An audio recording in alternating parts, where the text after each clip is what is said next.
Welcome to Unfiltered Growth, Real Talk on Trends and Strategies, the podcast where the gloves come off and the insights come pouring in. This is your go-to arena for unwrapping the boldest strategies and diving deep into the realms of entrepreneurship, marketing, and culture shifts with a sharp, unfiltered lens. Each episode, we will bring you face-to-face with thought leaders, innovators, and disruptors from diverse industries and sectors. We strip away the BS and dive into real challenges and opportunities for revenue growth. We cover the full spectrum of insights that matter to you. Unfiltered Growth is more than just a podcast. It's a community of bold thinkers and doers who aren't afraid to challenge the status quo. Whether you are an event organizer looking to captivate your audience, a marketer aiming to navigate the complexities of digital trends, or an entrepreneur striving for exponential growth, this podcast is your weekly dose of reality-checked wisdom. Join us as we explore the intersection of culture, business, and innovation. Expect raw conversations, real success, and failure stories, and practical advice that you can apply to your journey. No filters, just growth. New year, new you, right? How do you feel about launching a new business, new ventures, new co-founder, new year, a lot of news here? How do you feel about that, CK? I'm excited. I feel that it's just been in the making since we honestly met.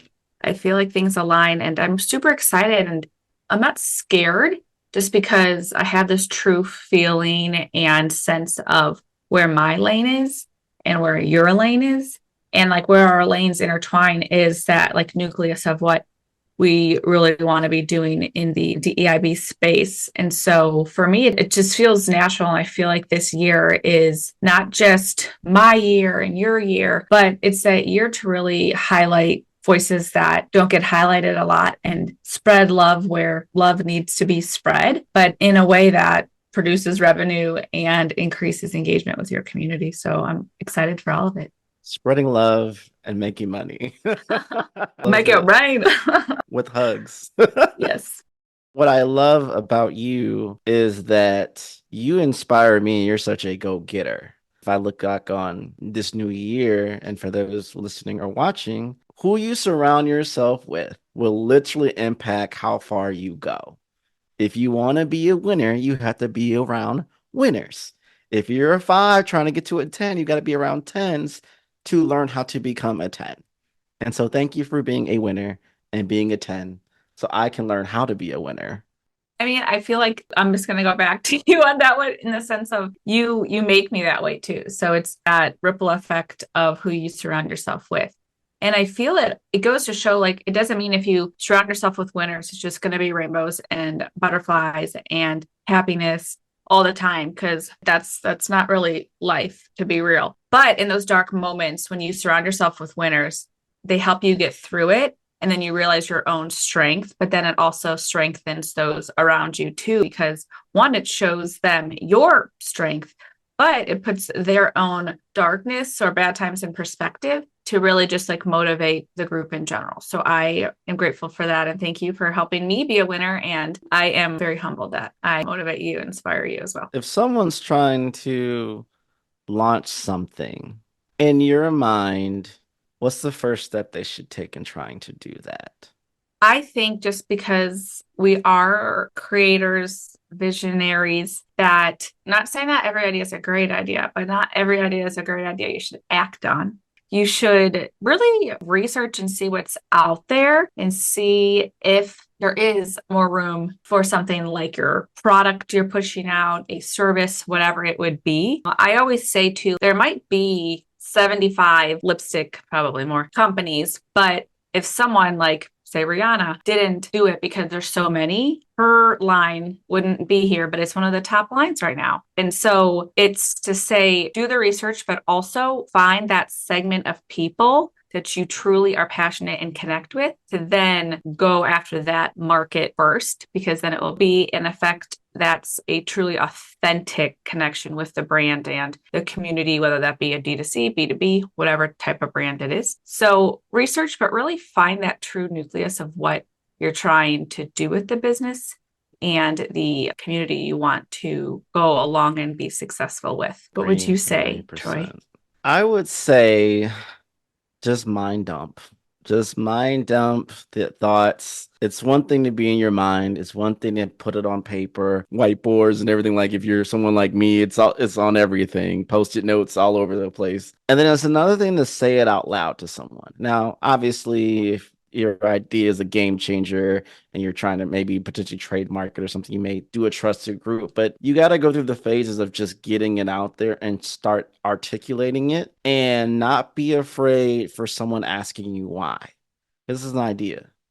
The more people ask and the more you are expounding, the easier now, or it forces you to really expand on this idea and make it a vision.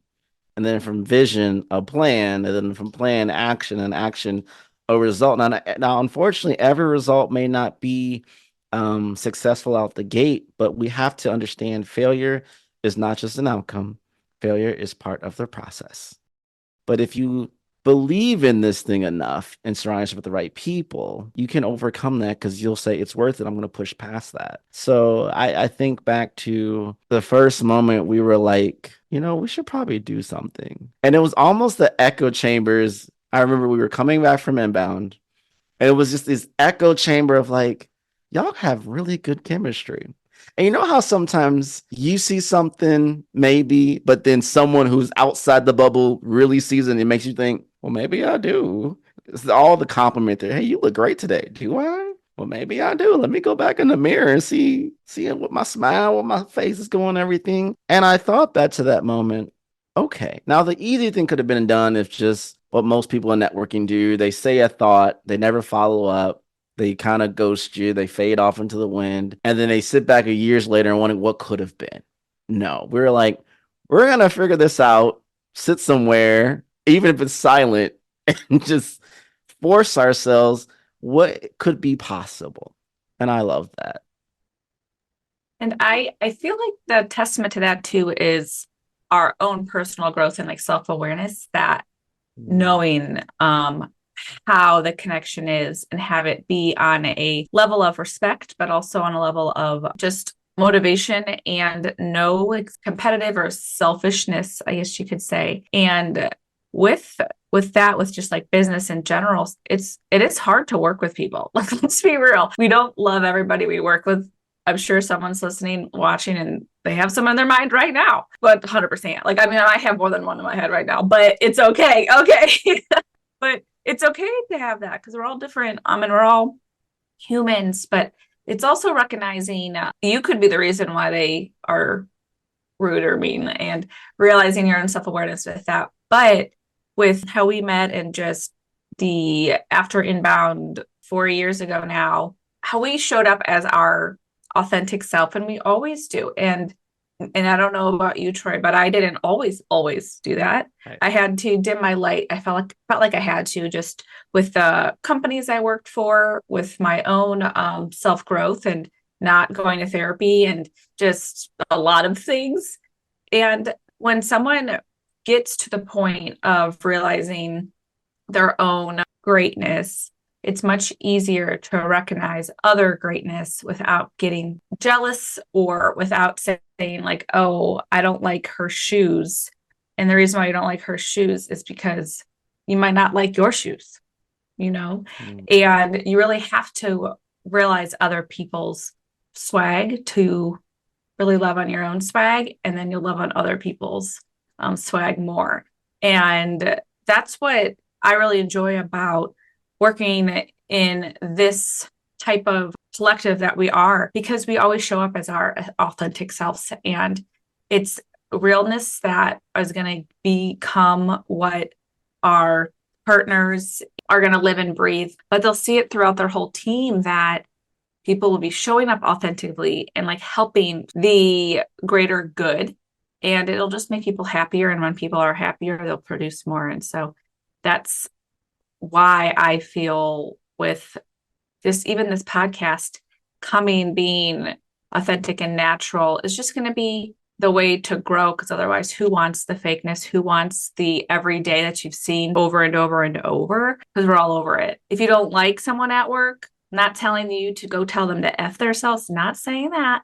But if it's someone you work with every day, maybe get to know them a bit, because sometimes some of the people that I was like, ugh, are now good friends of mine just because of my own insecurities that were in the way of that growth. And without that, I wouldn't be as successful as I am now, or even successful in those relationships. I love that you brought that out, because many times, whether good or bad, is typically a response to trauma or something what's been done to them. And so people subconsciously could be very micromanaging, but in reality, they know there's so much on the line and they're just trying to make sure everyone wins. Yeah, there are some bad eggs out there and they stink. We ain't denying that, but not all initial eggs may not be the problem. I think it's sometimes we need to seek to understand first and to confirm if that's who they are, versus first initial impression, nah, they don't got it. Because I'll always like to think of it like this.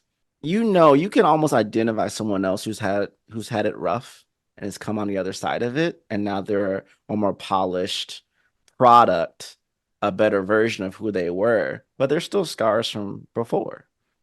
And many times people see these polished individuals, you don't know what we've navigated.